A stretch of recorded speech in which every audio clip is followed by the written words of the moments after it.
Hey, welcome to TruckU. We've got this 2001 TJ in the shop here today, and it's got a bit of a steering issue that we refer to as the Death Wobble. Hang on, right? Now, the Death Wobble, simply put, is when, for some reason or another, it starts getting loose up in the front end and the wheels are going back and forth, and that goes through the steering wheel, and you get this number right here. And they call it the Death Wobble because you can really lose control quick and slam into a wall or a tree. And it's got the name Death in it, so it's pretty bad. Right? Yeah, we better get this thing back to the shop before the Death Wobble claims another victim. This is a little loose, dude.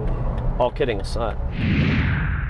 Well, the Death Wobble you just witnessed all too often starts right here with aftermarket oversized wheels and tires. This sort of gets the ball rolling. It certainly can, especially if you lift it up a little bit and you don't change all the geometry. I mean, take a look under here at the steering and suspension, right? All this stuff is connected together and you've got connection points, all these bushings and everywhere. And these get worn out over time. And here's what happens. You wear one of these out and all of a sudden, if that's worn out, it's going to put more stress on the rest of them. Next thing you know, you got a system like this that's been around for a couple of years and they're all worn out and everything's shaking around all over the place, right? So what we're going to do is take all those parts out and replace them with these Rebestos parts that we got from Federated Auto Parts. Yeah, we've got everything we need. We've got the sway bar end links, we've got the track bar, we've got the drag links, yep. Yeah, we've got the hub assemblies, but the track bar is something that really keeps it all together laterally. This is what's keeping the vehicle from going side to side when you're going down the road or when you're going down the trail. So when these bushings go, everything starts to move. And once this thing starts to get moving, well, it's hard to stop. It is. It's like Bruno on the dance floor. You know it. Crazy. Oh, yeah. So, here's the little thing to keep in mind. All right, so we'll run this nut all the way off, and I'm gonna just, that way we get it out of the corrosion, it's good and clean, and I'll run it down there a couple threads, right? That way we can just pound this with a hammer and knock it off. It's kind of an alternative to hitting it with the pickle fork. That'll make it nice and easy, but the reason you wanna zip this all the way off is if it's corroded on there, see that ball joint will spin on the inside there, so if that nut's still on there, it's gonna be real hard to get off. So this will just make life a little bit easier. And you wanna make sure you whack this on the flat spot, which we got one there and one there, so we'll go on this one. There we go. Nice. And ready to go. I will clear this out here for you. Now, with this out of the way, you can notice we have a little bit of a problem we saw here with the sway bar end link. It's pretty common in Jeeps, honestly, because people use these things off-road and you get a lot of articulation here. It splits the seal, which in turn damages the bushing because you get all the grease comes out and a bunch of dirt and debris in there and wears this out. So this is obviously something we're going to replace. So now's the time we roll in the jack stands and go ahead and hold that axle in place because all the weight is currently being held by these sway bar end links and the shocks. Well, we're going to disconnect these, so you don't want all the weight on the shock. We don't want to bottom it out or anything like that. We want to just keep the axle where it's at. All right, Matt, got that track bar out of the way. Gee, thanks. File that for me. Just what I always wanted. Besides addressing the steering on this Jeep, we're also going to address the suspension a little bit. So what we've done is taken out the old spring, we're replacing the old shock. We're also going to go ahead and remove this little leveling kit they had up front, which the spring set underneath here to level out the front of the Jeep. So we're going to get this old stuff out of the way, and we're going to replace with a new lift up front with taller springs and longer shocks.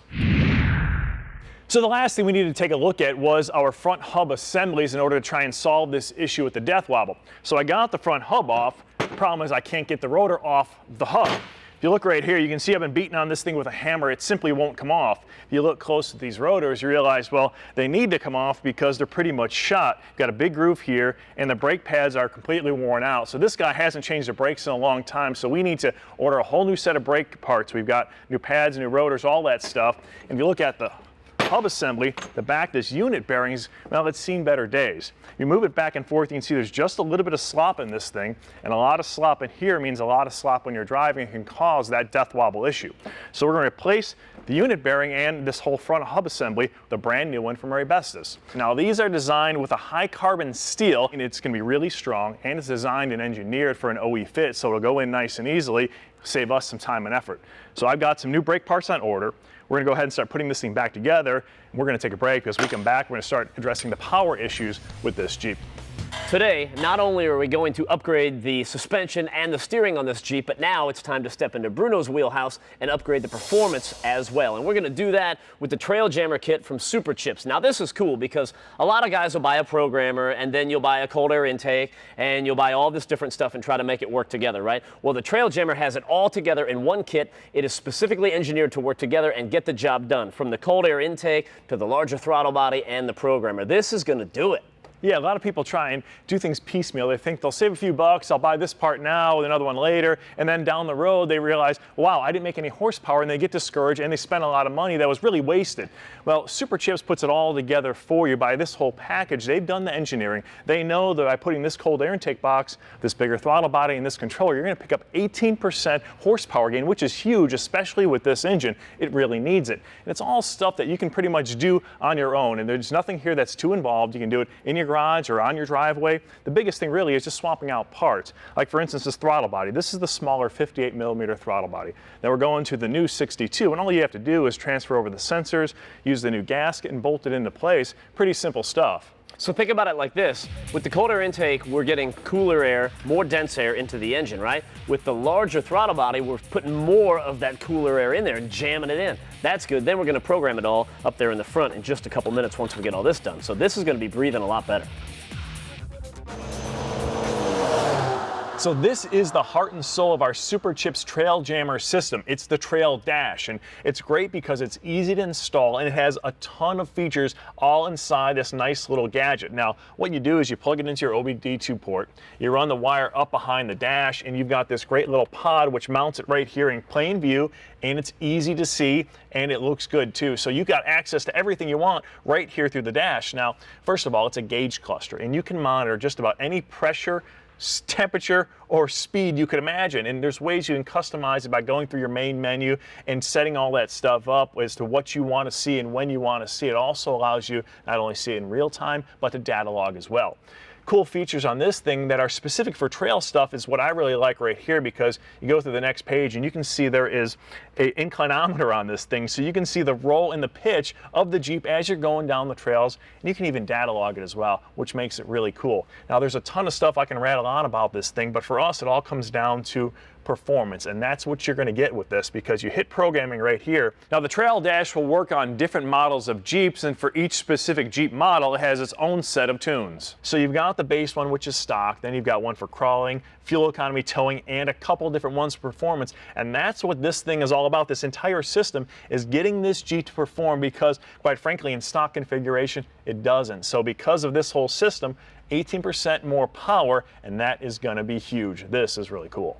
Welcome back to TruckU. So we have the performance upgrades taken care of on this Jeep, and this is going to be a capable little off-road vehicle now. Yeah. Now the guy can go out and have some fun, but he could also get himself into some pretty sticky situations, so we want to help him out should that happen, potentially, right? And this is going to help him right here. It's the Super Winch 10,000-pound winch, and that's going to mount right up on the front. Yeah, and this can not only help himself, but help his friends out, because like Spider-Man, with great power comes great responsibility, my friend. There you go. Now we've got two different mounting options for this thing, and what you've got to do is make sure you try and clearance this sway bar. So you can either go in front of it right here, but we've got some towing stuff in the way we want to avoid, so we're going to go on top. And we made a little cutout here of cardboard, and this is kind of the magic piece right here, because this is going to be a little platform where the winch will sit and still clear the sway bar. Yeah, so we'll have a 90-degree. That'll look good and tough, and like you said, we just have to have the clearance. The winch will sit up on top of that. So all we have to do is take this concept and bring it to reality, and we're going to do that with the ProTable CNC plasma cutting system from Tracker CNC. So when you order this and it arrives, you get all these pieces and parts, and you put them together in about, what, 2 hours maybe, and you are cutting metal. It's awesome. Yeah, you can go from the thinnest metal to the thickest of steel, up to 1 inch thick this thing will cut through. It's crazy. They give you all the technical support you need,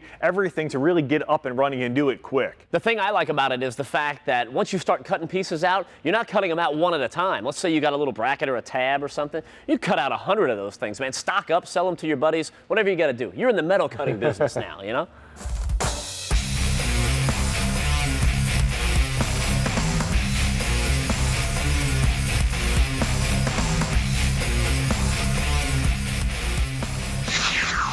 Bruno, nice job, dude. This is aggressive looking. Yeah, it looks good, man. Kind of mean. And this is the final touch. All right. a little mounting plate right here for our winch, and the whole idea was to get the winch up over our sway bar so it'll sit nice and level, it won't bind into anything, and we have great access to our winch. Take a look at that. Final touch will go right in there. Hoss right there. Pow. That looks good. All right, we need to finish that up though. But could you imagine how long that would have taken to build this thing if we didn't have the tracker CNC, dude? Come on. Yeah, we can finish this up in a little bit, but we got to get to that suspension stuff. I think our parts might have just come in. All right. The suspension parts are here, and we're ready to get this inside the truck. Now, this is your basic 2-inch kit for the TJ from Rusty's Off-Road Products, and everything we need is right here. We got the shocks and the springs. Now, these springs are optimized to give you excellent on-road performance as well as sure-footedness when you take these things off on the trails, so these are going to be perfect. You know what's cool about this is it's an upgradable system. So this may be all the lift that we need today, but 6 months from now, you know, maybe your driving experience is a little bit more. Right. Maybe you're just more aggressive and you need bigger and better, right? Well, you can do that. Maybe you need some control arms with the Rusty's flex joints or some disconnectable sway bar end links. You can always change and always grow, and that's a cool thing about it. Now, let's move on to these pins and these bushings, because a lot of people ask, man, you know, how do you get these things in here? Well, there's a couple little tricks. So these with the close end, that's a little bit easier. So Bruno, if you would, please, just go ahead and give me a hand. I'm gonna get this started. There, all right. And try not to crush my hand, if you would, all right? So watch your fingers. I got you. Now let me drive it on. All right, you got it? All right, now give this a whack. Boom, boom, boom. And done. Look at that.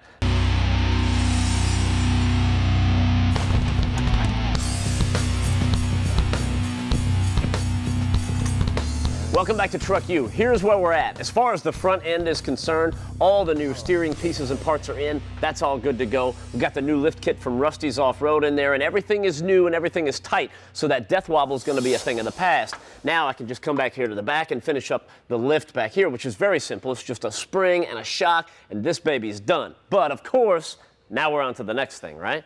Yeah, the last thing we've got to attack is a fuel system issue they've had with this Jeep. Now, what the deal is if it sit for a little bit while or sit overnight, it wouldn't want to start up right away. So the guy took it in, had a new auxiliary fuel filter put on it, and it didn't solve the problem. We actually checked the pressure, and it seems to have low fuel pressure. So unfortunately, the next logical thing to check is the fuel pump itself. You see, with this Jeep and a lot of newer vehicles, they've got a little check bulb that sits in the fuel system line and keeps a head of fuel up to the rail. So if it sits for a long period of time, the fuel's already there, it fires up right away. Well, that's not what's happening with this Jeep. So there's a failure somewhere in that check bulb or one-way valve or the pump itself. So that's where we're back here. If I'm being honest, it would have been a lot easier if it was a problem, you know, elsewhere in the truck. But no, we had to come back here and drop the tank. That's cool, because that's where we're at right now. So we got this new Carter fuel pump from Federal Mogul. It's a direct OE replacement, but it does have a couple significant advantages over this older one. Yeah, it's got that turbine technology, which you'd find in modern vehicles today, which is great because it runs cooler, it runs quieter, and you've got a steady, even flow of pressure, which is good. Now, a couple different things, like Matt had said, some of the features of this is, first of all, it's a direct replacement. All the plugins are going to work, but the advance really comes in terms of filtration like you've got right here. Here's your standard filter, which this one looks pretty old and nasty versus a new one, but the clean screen technology they have on this Carter fuel pump is really an asset. It's going to give you 40% better filtration, which is a huge deal when you talk about a fuel system, because little bits of contamination can plug injectors and cause the engine damage and cause problems with fueling in general. Yeah, that's really the most common problem, is the debris that's caught up in the filter. And you know, all fuel is dirty, even when you get it from the pump. And then think about it, on an old tank like this, it's sitting down at the bottom and it's all collecting. You can look down in here and see a bunch of debris down there at the bottom of the tank. So before we put the new pump in there, we need to clean this out. That's the next order of business. We'll take it outside, hit it with some high pressure water, and let it dry out, totally dry, and then we'll be ready to put the new pump in. Now that we got our fuel tank clean both inside and out, we can go ahead and put on our new Carter fuel pump. Now the first thing you need to do is make sure that you put a little lubricant on the seal right here so it'll go down into place.